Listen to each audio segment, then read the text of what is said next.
Are you a fan of the roster building process of NFL teams? I know I am. And yes, the NFC Championship loss, it still stinks. It still stinks. I'm moving on from it, but it still stings. But that does not stop me from talking about the Los Angeles Rams pretty much every single day. This video, we're talking about the three biggest decisions that the Rams have to make this offseason. And I've kind of paraphrased them a little bit here to Matthew Stafford, Puka Nacua, and free agency. And so I've left timestamps below because this is a bit longer video for me. So you can jump around to the parts you want to hear about here. But we're talking about Stafford. We'll hear from him from the Let's Go podcast. We'll talk about Puka and his contract negotiation. And then, of course, we'll go through each and every one of the Los Angeles Rams free agents. This is the Rams Radar. I'm Payday, and I'm so thankful that you're watching today. Feel free to like and subscribe. Let's get into the three biggest decisions the Los Angeles Rams have to make in this offseason. This is the segment of the Let's Go podcast with Matthew Stafford where Jim Gray is asking Stafford about his future, and this is his response here. And again, I'll link this full episode in the description below. It's a pretty good listen. I encourage you to go check it out after you're done with this video. Forward. What will be the evaluation and the thought process that you will go through? Oh, there'll be a lot. There'll be a lot that goes into it. It's a physical, a mental, and emotional decision, a personal, and a family decision as well. So we'll figure all that kind of stuff out with some time. I know I had a ton of fun playing football this season, and had so much fun playing for the Rams. So when I'm ready to figure that out, I'll be ready to figure that out. That moment isn't right now. I have so much more time, I feel like, to reflect on just the people and the season that we just had. I want to appreciate that and give it the time that it deserves before I start thinking personally about what's next for me and my family. You said to us earlier in the season that football dominates your life, and now it ends. Good question. Whether it ends for good, it's ended for good for this season. Everything that I have heard or read online indicates that Matthew Stafford is coming back to be the quarterback of the Los Angeles Rams. But I appreciate that, he's got to take time. He's got to, first off, get past, the season that was, right? Heartbreak ending in the NFC Championship game. I know me as a fan, like this is 2 days removed at the time of recording, and I'm still like, oh man, it just hurts. I can't imagine being a player or a coach, in that. And Stafford very much, he breathes football, right? So he's got to kind of close that loop. But then there's also the business side of it, right? There's got to be a contract negotiation because that's kind of the way that the Rams and Stafford are doing it right now at his age, right?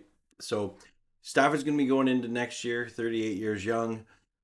There's question marks, around, what is that going to happen? We know that there's some other big contracts to be negotiated, aka Puka Nacua. So there's a lot of question marks that I think we know the answer to, but we really don't until time passes, right? And it'll probably be a couple weeks, couple months before Stafford and the Rams agree on a restructure. If he does retire, that changes everything the Rams are doing. That changes what the Rams, 2 first-round picks are going to be used for. Are they going to draft a quarterback? Are they going to trade for a veteran quarterback? Are they just going to roll with Jimmy G or another veteran quarterback? Who knows? Maybe Stetson Bennett. The Stafford is once again the first domino that needs to fall this offseason like it was last year. And I think the Rams and Stafford are okay with that. They're they want to take some time. They want to move on from this season. And just, it was a really competitive season. You made it to the NFC Championship game. Obviously, you're not going to be satisfied with that because you wanted the Super Bowl. You wanted more. But it's a good question to ask, and I'll be watching, making sure that if there's any updates, I'll post a video with my thoughts and reaction. I hope Let me know your thoughts in the comments below. But Matthew Stafford absolutely is the first biggest question that this Los Angeles Rams team needs to answer going into this offseason. It's priority one. Figure out what is happening with Stafford. Is he coming back? I'm assuming yes. What's he going to get paid? That's the big question. He took a bit of a discount last year, right? In terms of what he made. I don't know if he wants to do that again, right? He's looking at quarterbacks that are worse than him getting paid a lot more money than him. All intents and purposes, he's the MVP of the league, right? So something to consider, and that's part of the roster building process, which football fans enjoy. If you're watching this, you're one of those football fans that you enjoy the roster building. You enjoy the story of building the team together, getting it ready for training camp and preseason and the season to go afterwards. So I'm excited to see how it goes every step of the way. But that is absolutely the first question that the Los Angeles Rams need to answer is Matthew Stafford, what are they doing? So the next biggest decision that the Los Angeles Rams have to make this offseason is Puka Nacua. He is arguably the best receiver in the NFL right now. He's been playing at a historic beat for a while, ever since his rookie season. When he was drafted, he signed a 4-year, $4.1 million contract. So his salary is only $1 million per year about. So that's about to go up. That's definitely about to go up. He's allowed to sign an extension for the first time in his career now that he's entering into year 4. So currently Jamar Chase is the NFL's highest paid receiver at $40.25 million per year, with Justin Jefferson second at $35 million per year, and CeeDee Lamb is third at $34 million per year. This is off the Rams wire. And if we look into I think there's a chance that Puka tries to negotiate a Jamar Chase level contract. Okay, so let's just brace for that. And if we look at this is Jamar Chase contract according to overthecap.com. So he signed his extension last year. $23 million in 2025, 26 in 2026. Then it goes up. It goes up, up, up. And most of his guaranteed money, obviously, front loaded here. So that's probably a similar type of contract that we can expect for Puka Nacua. Now, I think Puka might be getting a higher contract than this. We might see, I'm saying we might, the largest wide receiver contract in NFL history. Puka Nacua is that good. He's been playing at a historic level. I know that there's people that knock Puka for his physicality or for not necessarily having the speed that other top receivers have. Puka makes up for it in a lot of different ways. He plays a different style than a Jamar Chase or a Justin Jefferson, but he can still take over a game. He can still dominate. He has incredible hands, catches almost everything that comes his way. So Puka Nacua, absolutely, Matthew Stafford is that first domino to fall. Puka Nacua is the second.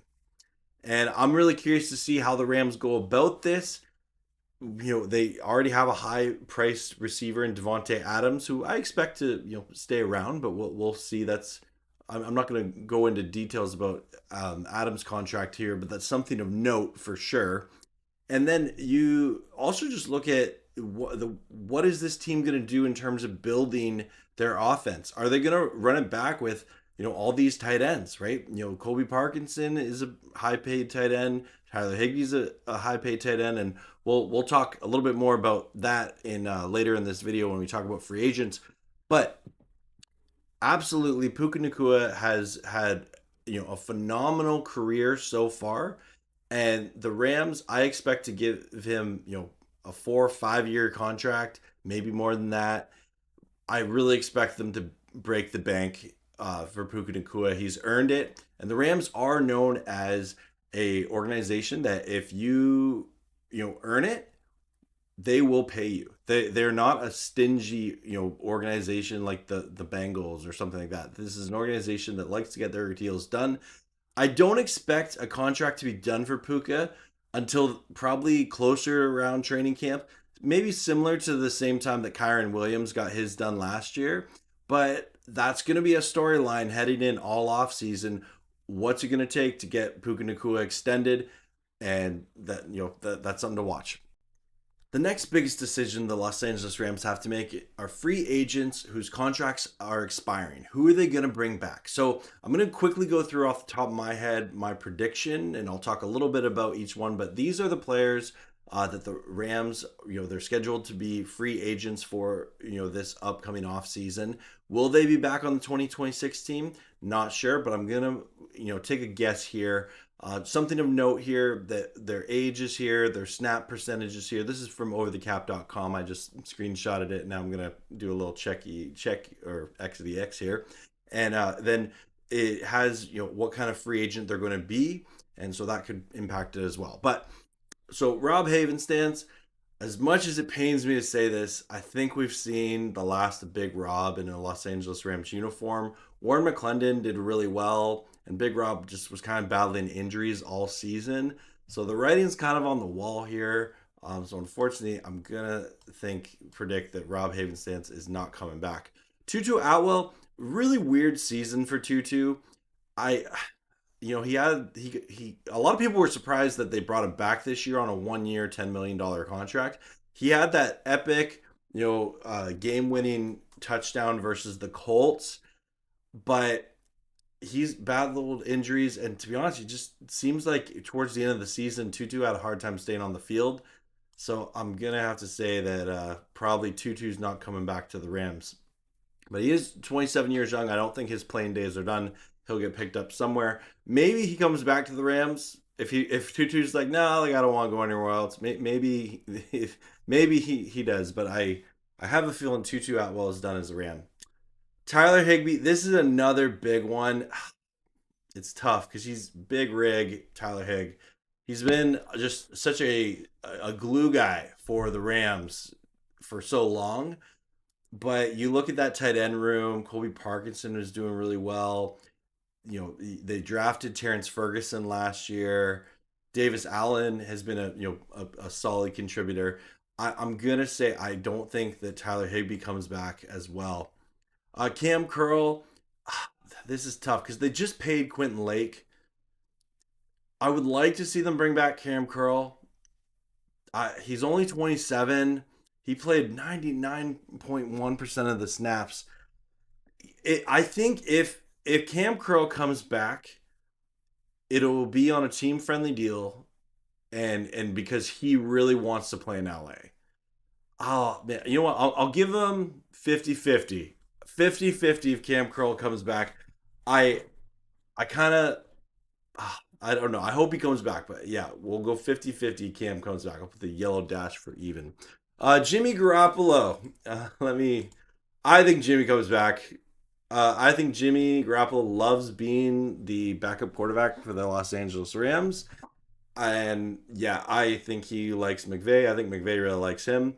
I would be shocked if Jimmy Garoppolo, decided to go to another team. Maybe he retires, like if he doesn't want to play football anymore. But I think he does from the limited media access we get to Jimmy. I think Jimmy's back. DJ Humphries, he's 33. That's a tough one. I'm gonna say no. He signed really late with the Rams. Oh, come on, I can do better than that. He signed really late with the Rams, so I don't think DJ Humphries comes back. Maybe closer to training camp, but I have a feeling that we didn't see much of him this year, which is a good thing because he was a backup. But I don't think he comes back. Roger McCreary, I'm gonna say that he comes back. The Rams traded for him from the Titans. He's only 26.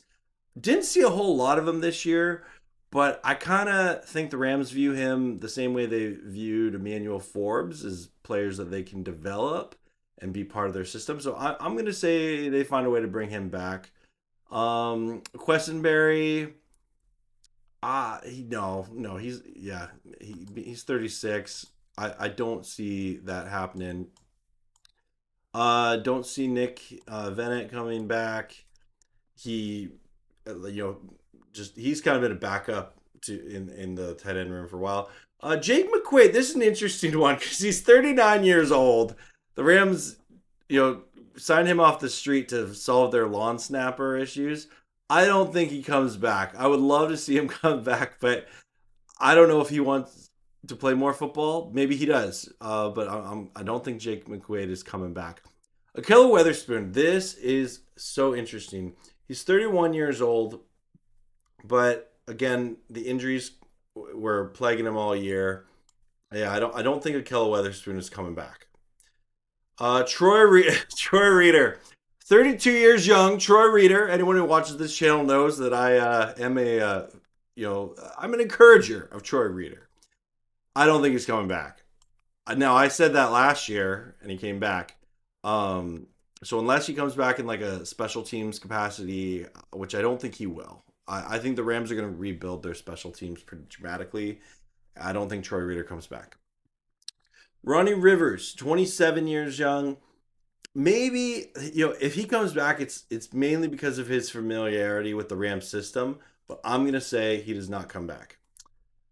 Kobe Durant. This is an interesting one. I think he comes back, and I just think he really likes playing in LA, and I think the Rams really like him a lot too. I don't think it would be super expensive to re-sign him. If he tested free agency, is there a large market for Kobe Durant? I don't know.